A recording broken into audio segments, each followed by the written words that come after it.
Hi, I'm Pastor Horton. Welcome to this week's message where we're talking with John. John has just an incredible testimony, and we're super excited to have you here. Welcome in. Well, thank you. I'm excited to be here. It's been a while since I've been on a podcast, so Well, I'm glad you're here. yeah. So we talked before about your testimony, and hmm it's, it's funny. I saw myself in your testimony. So if you don't mind sharing that, that'd be wonderful. Yeah, in a quick version of it, and then we can talk more in detail. I grew up in a very traumatic home. My dad was an abusive alcoholic. At age 12, he was beating my mom up, and so I got up out of bed and I went out to the kitchen and I pulled a knife out of the drawer, told him if he didn't stop, I would kill him. And he left that night, and it was just my mom and my three brothers from that point on.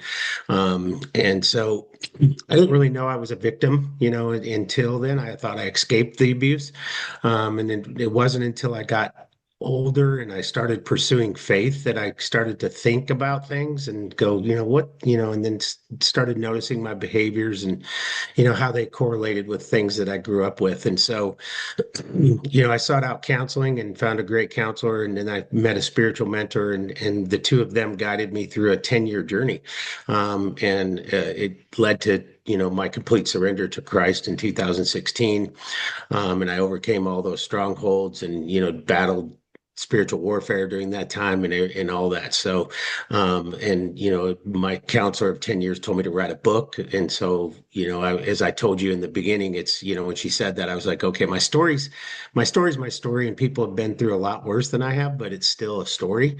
And so I talked to a few friends and they said, yeah, John, you need to write a book. And so I was like, all right, how do I do this? I failed English in high school, dyslexic, which I didn't know until I got into college. I went into the Marine Corps after high school and didn't realize I was dyslexic, started college and then saw the problem. And so I'm a PE teacher and a Marine. So I was like, how am I going to write a book? And I found a young lady who was at my church and she helped me outline the book in 2014. And I wrote 5 chapters and then it just kind of sat there. And then the work that I did with my mentor and Christina, my counselor, led to finishing the book in 2020 or 2021. And, it was just listening to God and then obeying Him.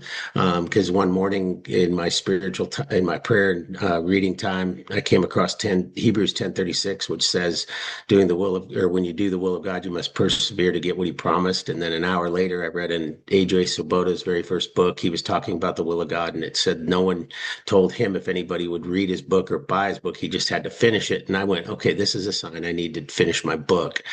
And so I started writing it at 2 hours a day, and it was done in 4 weeks. It was just a spiritual dump. And then I found a publisher through my mentor, so who was she actually was in prayer ministry with my mentor Scotty Kessler, and so I knew she would understand a lot of the book. And then as we started working, she goes, "Hey, I'm a scout for Morgan James Publishing in New York. I think they're going to sign your book." And I was like, "Yeah, you never know." And so the September of that year they signed me, and then March I had books in my hand. So it was just an amazing journey in that year, and it's been out since then, and it's been a uh, total transformation and just an amazing journey since then. So Yeah, that's incredible. It is interesting how God kind of puts those little signs in our yeah, way. yep, Um, I've had a lot of instances where I'm not really sure on what to do, and I'm praying, and then like one, two, three, like just a bunch of stuff starts flying at me that's just it's either God or a really weird coincidence. yeah. And I And hate so to say I used to say coincidence. Now I call them yeah, God things. I call them yeah, God things. And, I tell people, they go, well, do you hear a voice when you hear God, do you hear a voice? I'm like, no, it's just signs, yeah, or thoughts. One thing I like to do now in my prayer time is I ask God what he wants me to pray for. And then I sit and I listen and, and whatever pops in my brain, so is it a voice? I don't know. It's just a thought, yeah. so, but That's that's kind of how I experience prayer too. It's like I'm not hearing somebody talking to me, but Right. it's like my own voice in my head saying things back to me. And Yep. I wholeheartedly believe that's the voice of God speaking to me. Absolutely. It's well, the Holy Spirit said he would intercede and pray for us. So I mean, Yeah. so Yeah. But they're, one of the funniest things that ever happened to me, I always say God has a wicked sense of humor. One of the absolutely. funniest things that happened to me. I have a brother and a sister. My relationship with my brother never been too great because he's my twin. Oh, okay. Um, and gave I gave my life to Christ, but it wasn't all in. I wasn't Mhm. willing to change. Yep. But I got this card that said, now that you've given your life to Christ, take this card and do what it says for a month. And the card said, pick one of your siblings and show them more love. And Okay. I looked up and I said, really? We're Yep. starting the tests now? Yep. So my funny story about God and his sense of humor is what during my time with Scotty and working through prayer, he used to set up, you know, prayers for me and everything like that, and we were working on busting through the strongholds. And I wanted to get a deeper understanding of the word, and so I told Scotty I wanted to go to seminary school, because I wanted to get behind the word. And I wasn't an Old Testament reader. I called the Old Testament the dark side of the Bible because when you're new to Christ and you start reading the Old Testament, it's a little scary. Hmm. Oh, yeah. And so, but I enroll in seminary, and one of my first classes was Old Testament review, and I went, "Oh, you got jokes." Yeah. Because it was an eye opening, and it changed my view of the Old Testament, because then I started seeing the correlation of what God had promised, back in the Old Testament as to what Jesus was going to do, and it just changed my whole perspective. And I was a Marine, as I said, and I went 4.5 years in the Marine Corps, never got a tattoo, and then my first tattoo was Exodus 20:20. It's on my forearm right here. Well, if I can get my forearm, there it is. And that was my first tattoo because it's Exodus 20:20 is clear vision, and I think this is God's clear vision because it says, God, do not be afraid, God has come to test you to keep you from sinning. And so that's, I put it on my arm just to keep me reminded that you're going to be tested, Yeah. so. Uh, yeah, I had a conversation with an atheist a little while ago, and that is something very striking. Most of my knowledge is in the Old Testament, Mhm. um, which I don't have a lot of knowledge, but I did Bible quiz bowls when I was younger, and they were always in the Old Testament. So that's kind of where I learned, and I learned a lot of stuff. Plus, I do my own research online. And this atheist comes into the meeting and starts saying, "Oh, well, God calls us to burn people, to assault them." And I was trying to explain that's not true. That's context.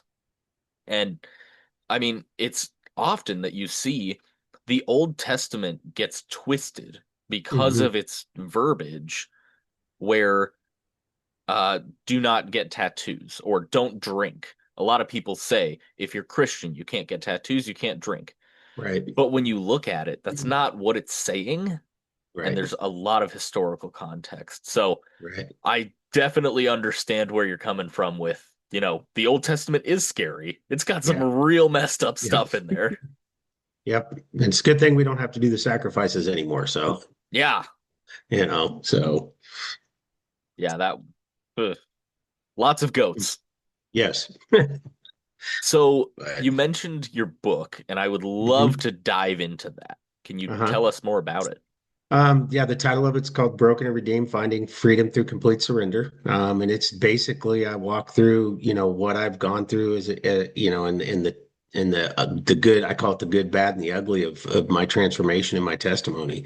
As I said, I grew up in a very violent home, so I wasn't exposed to Christ. The only exposure I had when I was growing up was my grandmother from Arkansas. Every time I saw her, she would always tell me, Johnny, God's got something planned for you. And so I think when the book came out, she was probably doing cartwheels in heaven, because she knew it all along. But it goes to show that, when somebody's praying for you, even though you don't know, and then I look back on my life as I grew up, and after my dad left and, I got involved in the drugs and alcohol and the party scene. And, looking back on that, I see God, where God was in my life, even though I didn't know him. And my first true exposure was when I went to boot camp in the Marine Corps. And, after we got our drill instructors that we were going to have for the 3 months, one of them comes in on Sunday morning and says, "Hey, you guys can go to church. It's an hour break from us." And I'm like, "Sign me up. I want to get out of here." And so, I don't know how much, but I think that's where the seed was planted, but it wasn't watered at all. Yeah. Then it took, years. But I think, it's a, you know, God has a weird way of knocking on your door, and it's, I chose to open it a little bit every Hmm. now and then open it more and more. But I think as you grow in faith and you start to understand a little bit more, and then I hung on to control because I controlled my life basically since I was 12. And so I never wanted to give up control. I always, everybody said it's God's timing. I wanted John's timing, and that never worked out well. Um, Yeah. but, and that's the hardest part, I think, for men is to give up that pride and the control. And so, but when you do and you start looking at what God does in your life after you do that, it's amazing. And then you can see, like I said, you can see him involved in your past life, and knowing that he was involved, even though you weren't walking with him, he was still taking care of you. And that's the amazing thing. So, Yeah. Um, I also, I was Navy. It's right back there. Normally my head's in the way. okay. Um, Hey, they and won, they won the Army Navy game today, by the way, by 1 point. So go Navy. let's go. Go Navy. All righty. Um, and I did have spiritual experiences during that time, and I actually had a chaplain.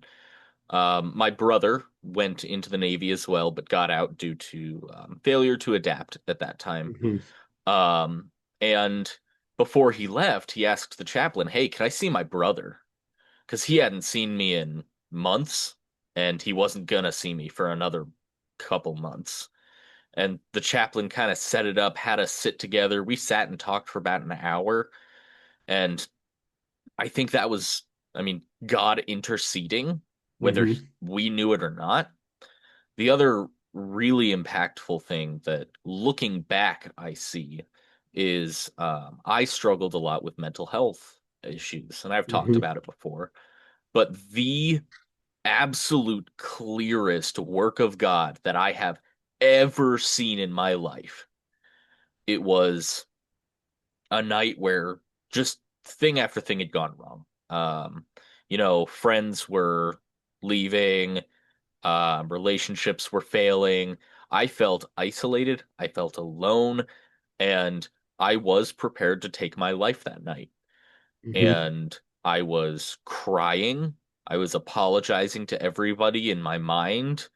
And a little context, I had had a cat for about 9 years that had passed away about 5, 6 months before. Um, and all of a sudden, I felt he was a 20-pound cat. So, like, I felt him jump Right. up on the bed and then curl up where he normally did in, like, my armpit. And Mhm. this kind of calm warmth set over me.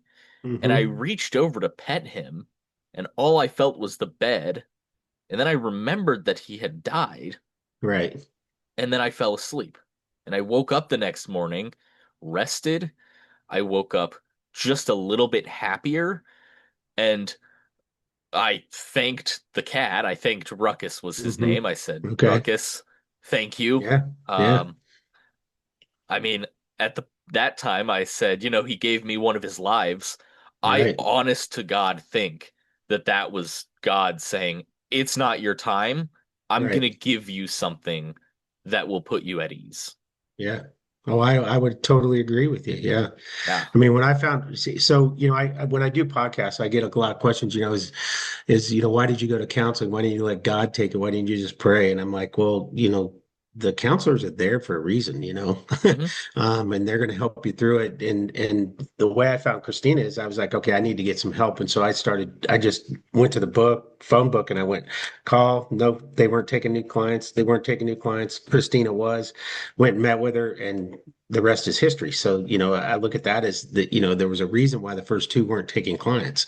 Yeah. And so, just little things like that all the time that happen. And it's just amazing that, you don't see them then.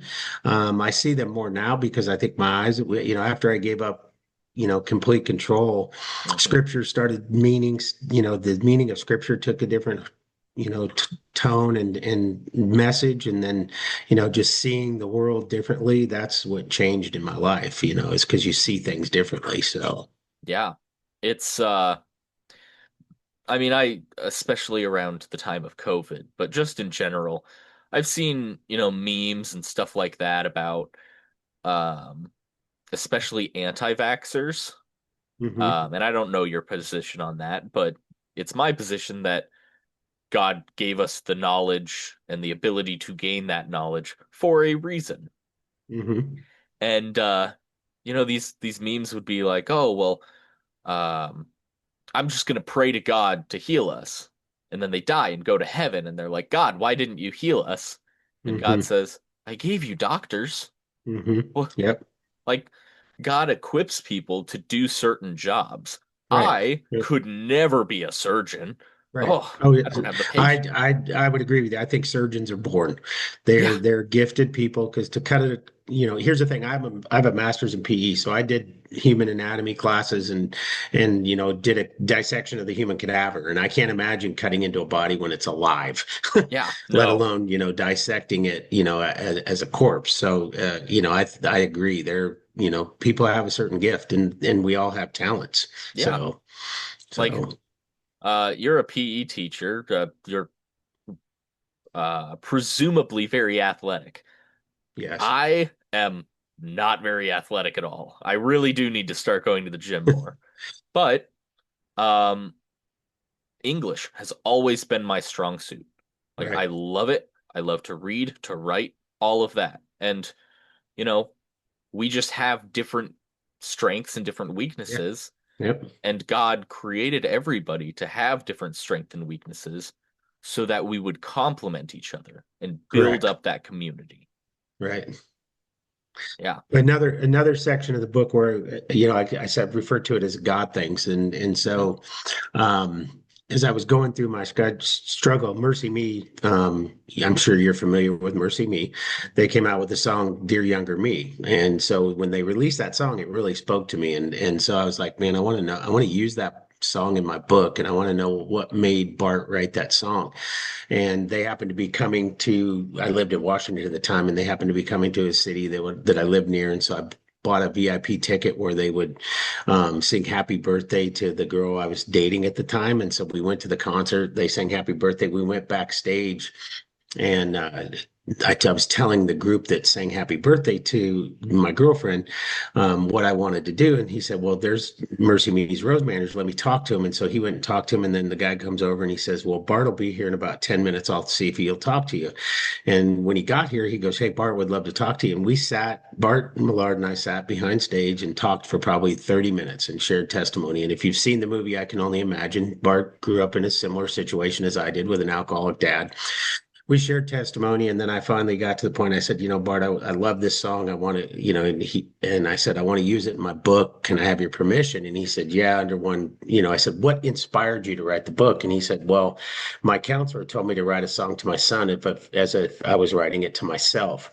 And I'm like, well, that's good. My counselor wanted me to write a book, and so I want to use your song in my book. Can I have your permission? He said, yes. And he goes, one condition is I get a copy of the book. And I sent him a copy. I don't know if he's ever got it or read it. I sent it to his agent.